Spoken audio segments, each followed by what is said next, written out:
नमस्कार। आज हम बात करेंगे डीप ब्रीदिंग के ऊपर, अर्थात भस्त्रिका प्राणायाम के ऊपर। वैसे पहले भी मेरे ये भस्त्रिका के ऊपर वीडियो बनी है, लेकिन फिर से आज मैं आपको एक भस्त्रिका के माध्यम से फिर से बताना चाहूँगी कि कैसे हम भस्त्रिका प्राणायाम को करें या फिर डीप ब्रीदिंग के अभ्यास को करें। तो सबसे पहले इसमें हमने क्या करना है, सावधानी जो इसमें रहती है वो है कि जिनका बीपी बहुत अधिक बढ़ा हो, हार्ट की जिनको प्रॉब्लम रहती है, पित्त जिनका बहुत अधिक बढ़ा है, उन लोगों ने इस अभ्यास को करना तो है, लेकिन बहुत धीमी गति से, बहुत ही धीमी गति से। अब धीमी गति का क्या मतलब है? धीमी गति में हम ऐसा तो नहीं करेंगे कि सांस धीमे से, ये वाली धीमी गति नहीं है।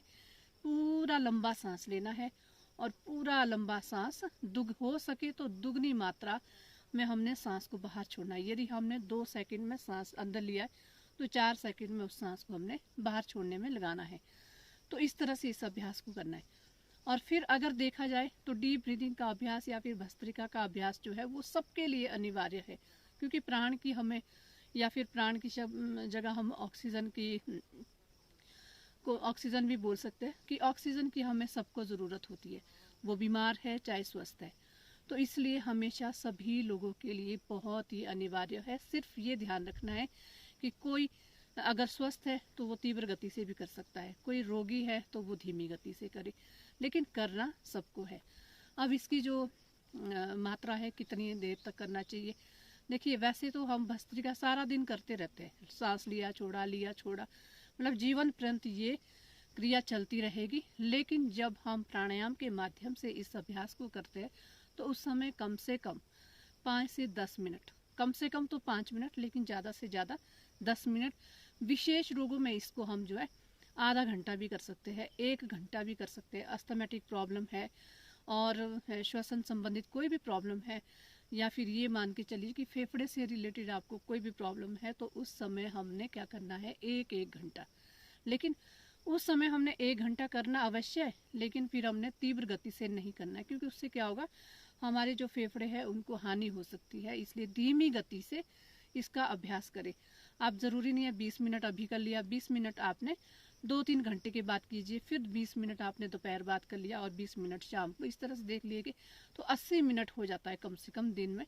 और अगर हम 80 मिनट भस्त्रिका प्राणायाम करेंगे तो हमारा ओज तेज हर चीज़ बढ़ेगी और धीरे धीरे हमें जो भी प्रॉब्लम है वो धीरे धीरे ठीक होने लगेगी। क्योंकि क्या होगा, हमारा जो ऑक्सीजन का लेवल है वो बहुत अच्छे से बढ़ेगा हमारे शरीर में, और जब ऑक्सीजन अच्छे से बढ़ेगी तो वो पूरा जो आपने देखा होगा, जहाँ पे ऑक्सीजन होगी तो वहाँ पे अग्नि भी अच्छे से प्रज्वलित होते हैं। ये मान के चलिए कि जब लोहार जो है किसी लोहे को गर्म करता है तो उस समय उसके पास जो धौकनी होती है उससे उस अग्नि को कैसे प्रज्वलित करता है, जितनी अधिक मात्रा में वो ऑक्सीजन को देगा उतनी अधिक मात्रा में अग्नि वहाँ पे प्रज्वलित होती है, और फिर वो अच्छे से लोहे को किसी भी आकार में ढाल सकता है, कोई भी औजार उसको बनाना है।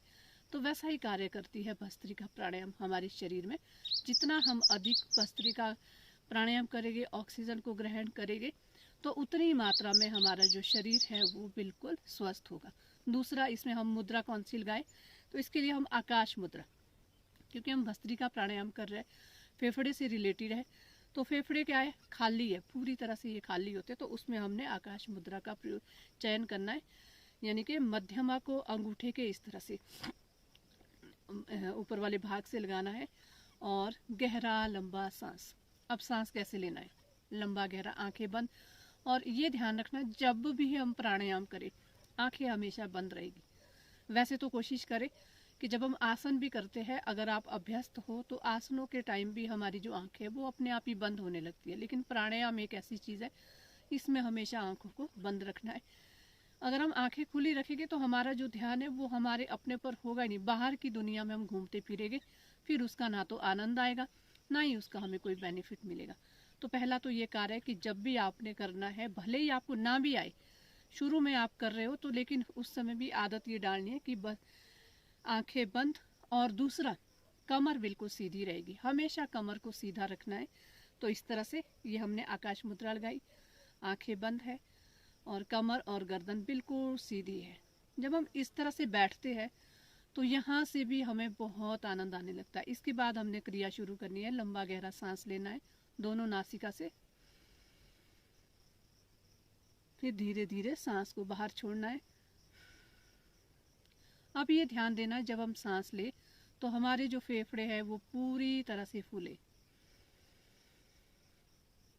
और जब सांस को बाहर छोड़े तो अंदर की ओर पिचक जाए। अब यहाँ पे ये ध्यान देना है कि अगर हमने 4 सेकंड में सांस को लिया है तो कोशिश करें कि वो जो हमने सांस अंदर लिया है वो 8 सेकंड में सांस हम बाहर छोड़े। यानी कि ऑक्सीजन हमने 4 सेकंड में अंदर ली है तो कार्बन डाइऑक्साइड को 8 सेकंड तक आपने बाहर छोड़ना। उसको हम कैसे छोड़ेंगे? अगर हमने सांस अंदर लिया, बाहर छोड़ते समय अगर हमने कार्बन डाइऑक्साइड को या फिर सांस को जो हम बाहर छोड़ रहे हैं उसकी अगर हमने गति बढ़ानी है तो उसके लिए हमें क्या करना पड़ेगा? मन ही मन में ओम का उच्चारण। मन ही मन जब हम ओम का उच्चारण करते हैं तो नेचुरली हमारी जो ब्रीदिंग की जो लेंथ है वो लंबी होती है। जो बाहर छोड़ते हम उसकी जो लेंथ है, लंबाई है, वो अपने आप ही लंबी होती है। आप प्रयोग अपने ऊपर देख के करें। तो चलिए शुरू करते हैं। फिर से लंबा सांस लिया,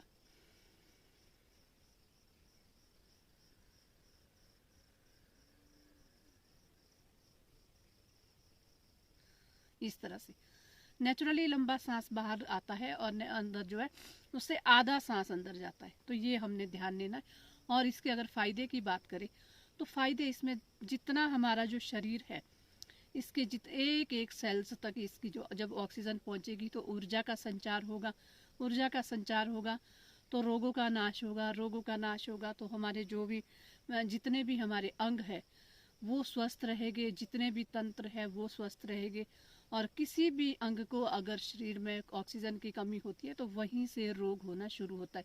ये समझ लीजिए, जहाँ पे गति नहीं होती वहाँ पे रोग का होना लाजमी है। ये समझ लीजिए कि जहाँ पे पानी रुकता है तो वहाँ पे मक्खी मच्छर बैठना शुरू हो जाते हैं और धीरे धीरे वहाँ से वो बैक्टीरिया फैला के सारे में फिर क्या होता है, रोग जो है मतलब उत्पन्न होते हैं। तो वही कारण है, अगर हमारे शरीर में जहाँ पे गति नहीं है वहाँ पे रोग का होना स्वाभाविक है। तो ये आपको आज मैंने वीडियो बनाई और उम्मीद करती हूँ आपको ज़रूर पसंद आएगी। तो प्लीज़ कमेंट सेक्शन में अवश्य लिखिए आपको मेरी वीडियो कैसी लगी। और भस्त्रिका प्राणायाम को कम से कम 5 से 10 मिनट अवश्य करें। ओम।